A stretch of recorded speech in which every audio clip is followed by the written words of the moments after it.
All right. Good morning, good afternoon, whenever you're able to tune in with us. You have entered the realm of Tiny Desk Devotion, which was started out of the need to have some form of communication during the early stages of the COVID pandemic here in the States. And we've continued it in some form. We went down from just several times a week to just 2 days a week, Tuesdays and Thursdays at noon. And so hopefully you've subscribed to our YouTube channel in order to catch those when they premiere. But the whole idea is to take really 15 minutes or so out of our day. And there's so much that can kind of compete for our attention during the day. But for 15 minutes, we kind of ask that really big question of what is God? What is the divine? What is my call right here, right now? What is God trying to reveal to me today? What is God calling me to take a look at? What is God calling me to notice? And how do I discern that? How do I look at that? And so that's kind of why we're in this, the book we're in now. We've been going through essays, we've been going through devotions. Right now we're in a book by Henry Nouwen called Discernment, which is a fancy church word to address that issue. So last week we kind of talked a little bit about Thomas Merton, influence that on Nouwen. It's in through Merton, it kind of pointed him to some certain practices, and one of those was spiritual reading that he really enjoyed. This one is a little bit geared, it's going to engage the idea of nature, but going to engage nature in a few different ways. So we're going to jump into today. And as always, I tell folks to, if there's something that comes up on your mind, something jumps out at you, a theme, a word, maybe it's a person when you read this, stick with it. Stick with it. You don't have to rush to the next thing. You don't feel like you have to keep up with my reading. You can always come back and watch it later. But just kind of ask that question, why? Why is this certain thing popping into my mind when I hear this? Okay. All right, let's jump in and see what God has for us today. Read the book of nature. I do not know why he quotes himself at the beginning of every chapter. I just think that's the funniest thing. Like instead of saying like, if you could see the book, it says like a quote. This is Henry Nouwen. I wish it just said me. I think that would just make more sense than, I don't know. That's just funny to me. Every time I see it, it's like, why you do that? Why can't you pick somebody else? All right. Beyond books and people, nature also points to God and offers signs and wonders indicating God's presence and will. The book of nature, which cannot be reduced to words, reveals the characteristics of God and God's activity. How do the suns and stars and plants and animals and natural rhythms speak of God's glory, wonder, and ways? I don't know if he's going to address this yet. I can't remember through this book, but I would add people into that too as well. I mean, we are part of creation. Humanity is part of creation, and probably one of the most damning things we've ever done to ourselves is not think that and to remove ourselves and have a very anthropocentric lens that there's the world and creation, and then there's us. You're part of creation, or you need to consider that you're part of creation. I'm going to tell you what to think. That kind of goes against what I do. All right. I must admit it has been easier for me to read words on a page than to listen for God's revelation in the natural world and events. As I begin to meet others who are more attuned to God's work in the wonders of the world, I begin to read the Gospels differently and see how my surroundings are also means through which God can speak. Walk with Jesus on the earth. As one who has spent my adult years as a priest, a teacher, and a writer, I haven't had to do much walking in my life. There have always been cars, planes, trains, and buses to take me from one place to another. My feet had not had much contact with dusty roads. There have always been wheels to make it easier for me to get from place to place without thinking much about the created world around me. But when I reread the Gospels, paying attention to the way Jesus walked on the dust of the earth, I began to see that he felt the heat of the day and the cold of the night. He knew about the grass that withers and fades, the rocky soil, the thorny bushes, the barren trees, the flowers in the field, and the rich harvest. He knew because he walked so much and felt in his own body both the harshness and the vitality of the seasons. Jesus is deeply connected to the earth on which he walks. He observes the forces of nature, learns from them, teaches them about them, and reveals that the God of creation is the same God who sent him to give good news to the poor, sight to the blind, and freedom to the prisoners. He walks from village to village, sometimes alone and sometimes with others. He walks, he meets the poor, the beggars, the blind, the sick, the mourners, and those who have lost hope. He listens attentively to those with whom he walks, and he speaks to them with the authority of a true companion on the road. He remains very close to the ground. These are all really, really good. I'm going to take a quick note here because I think that's awesome. If I'm to follow Jesus, then I too must remain close to the soil. After I look up into the clouds, oh, I got another little thing. Okay. I often look up to the clouds in daydream about a better world, but my dream will never bear fruit unless I keep turning my eyes again and again back to the dust of this earth and listening to what God is saying to me on the road of life. For I am connected to the earth and to all who walk the earth with me. Nature is not the background to our lives. There we go. That's kind of that point I wanted to make. It is a living gift that teaches us about the ways and will of the Creator. My friends who are more aware of the way nature teaches have often shown me how to slow down and savor the way God's presence is woven into the natural world. This is walk with friends through the woods. I remember a number of years ago taking a long walk with my friend Jutta through the forest of Compiègne in France when it was wet and foggy. No leaves stressed the trees, no sun rays beamed through the dark branches, but the forest revealed itself to us with a new beauty, endless shades of gray and green, the mist quietly moving around the trunks of tall trees, hugging them gently.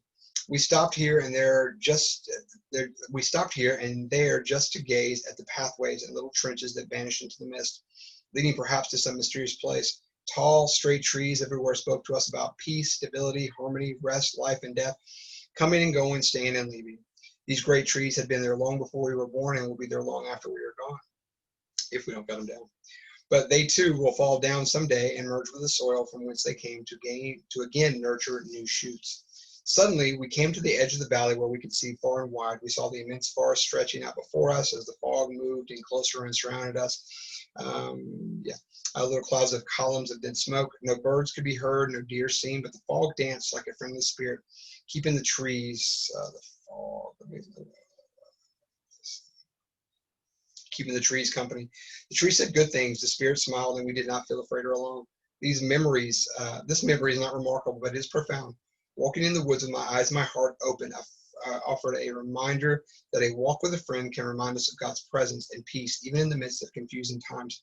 Just as a fog is not uncommon in the natural world, perhaps confusion and lack of clarity are also part of living. One of the people who has helped me begin to see the wonder of the natural world is my good friend Robert Jonas, who is a committed environmentalist.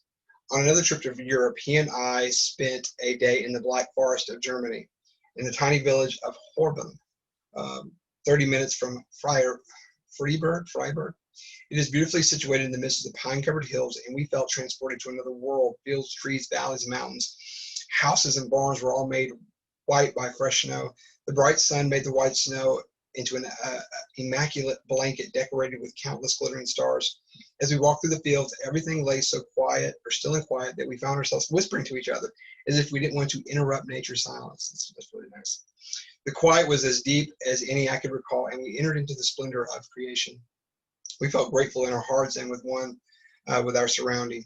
The mystery of God's presence was all around. It was difficult to break the silence and continue on our way.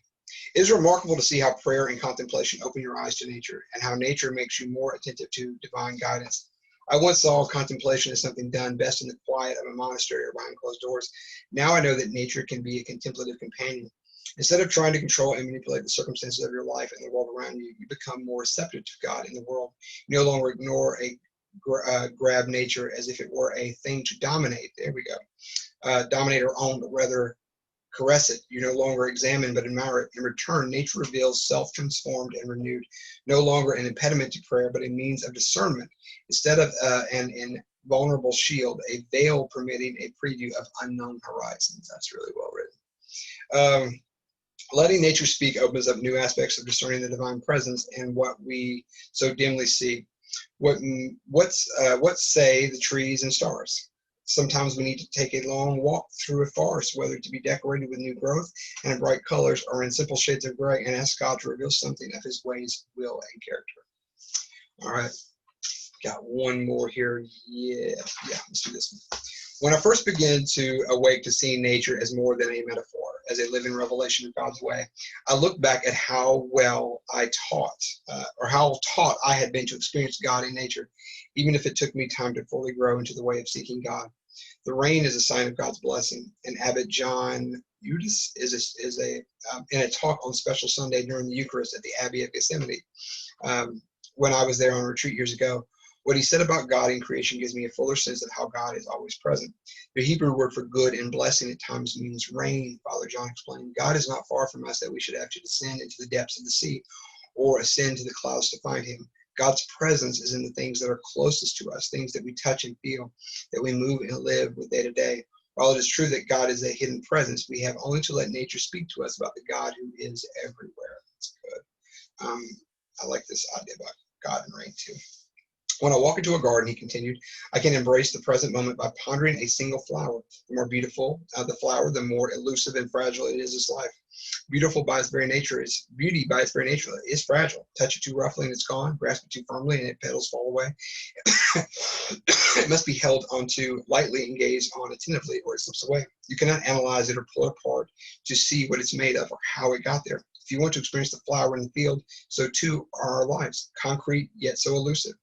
For who can fully analyze our lives or understand them in many ways? But we can taste and feel them in the moment and refuse to pull them apart like the petals of a flower. Father John Eudes was expressing what Julian of Norwich and others knew, that everything has been through the love of God, be it a flower or a hazelnut or any other created thing. Something of God can be found in it. Okay. All right. So we're gonna stop there because there's a few things I just want to take a minute because I highlighted or I made little things more than little notes more than I thought I would. One of the things that I really liked is him describing of walking the earth and how this has revealed things to him and talking about how Jesus walked the earth. He says he listens attentively to those with whom he walks and he speaks to them with the authority of a true companion on the road. He remains very close to the ground. And so some of the words that jumped out to me during that time was walk and road. And so, the way I'm going to take away from just that short description of Jesus is Jesus was someone who walked the road. And calling us to walk a road. You pick up your cross, you don't just pick it up and just hang out. You got to walk the road, right? So I really like that analogy. In the next sentence, he says, I'm to follow Jesus and I too must remain close to the soil. One of the highest compliments that I ever felt I got on a paper that I'd written for a class was I wrote something about the need to talk about the importance of nature and ecology and that relationship of living creatures to each other. And I did that for a class in seminary, and the professor of that class wrote in one of the comments for my paper, he said, Justin, you are a true soil preacher. And I kept that paper. I printed it out just so I would have it. I was like, that's a good reminder to me. So I think that's to walk close to Jesus and to proclaim Jesus and the gospel. You've got to do a little bit of soil preaching, which means you got to be close to the soil. All right.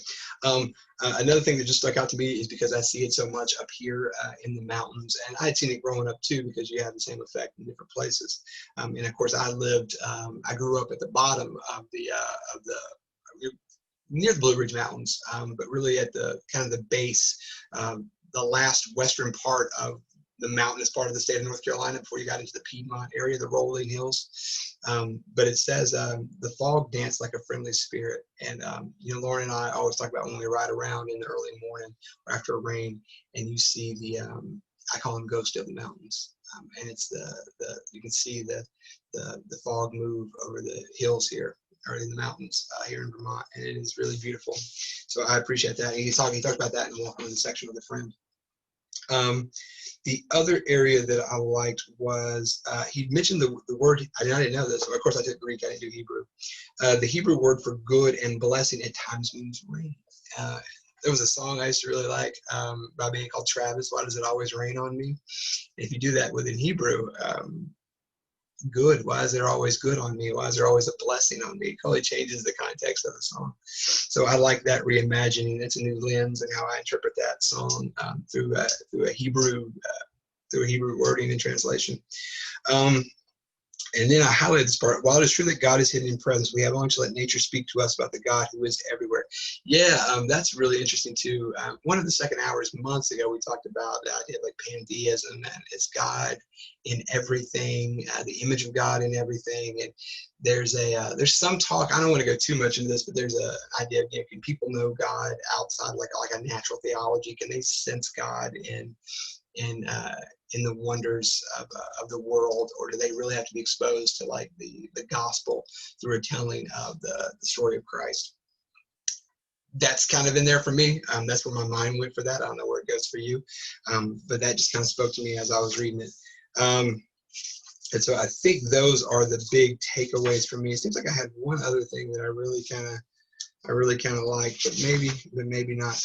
But anyway, I really like this idea of walking and being with friends, and it's making me think as I'm kind of connecting with people in a few different ways now. I've been calling these things porch sessions, where I go hang out with people on the porch. But I wonder, because I think we could totally do that within social distancing guidelines, is it's going to be kind of hard. We only have a few weeks of like good, well, I don't know. I consider good weather like in the 60s. But maybe some people within our congregation want to go on a walk, just walk around the village and talk, or we could maybe hike a little bit and have some conversation. And maybe that walking would be a powerful thing. One other story before I go, because it makes me think of mountains and it makes me think of walking. And I was on a retreat and paying attention to nature, because that was kind of the focus. It was like food, faith, and ecology. And I remember walking out onto this outdoor amphitheater, kind of naturally constructed, using rocks and things that were around in that area, and taking my shoes off, having my feet in the grass, paying attention to the sounds of others who were there with me, because we were playing, there were people playing some instruments, they were playing a fiddle and an acoustic guitar, and also that was accompanied with the sounds of the forest, the sounds of the mountains, you know, the breeze that would come through. You could hear the wind on the trees, and so it was this kind of creation really was singing, if that makes sense, and it was a way to identify God's presence in that moment, a way to affirm God's presence. God's presence was already there. It doesn't need my recognition of it, but it was me affirming that I noticed God's presence.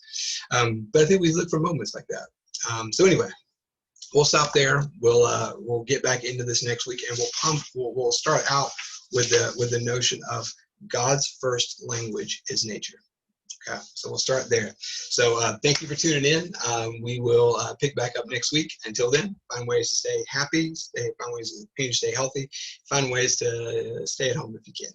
All right, thanks a lot. Talk with you all soon.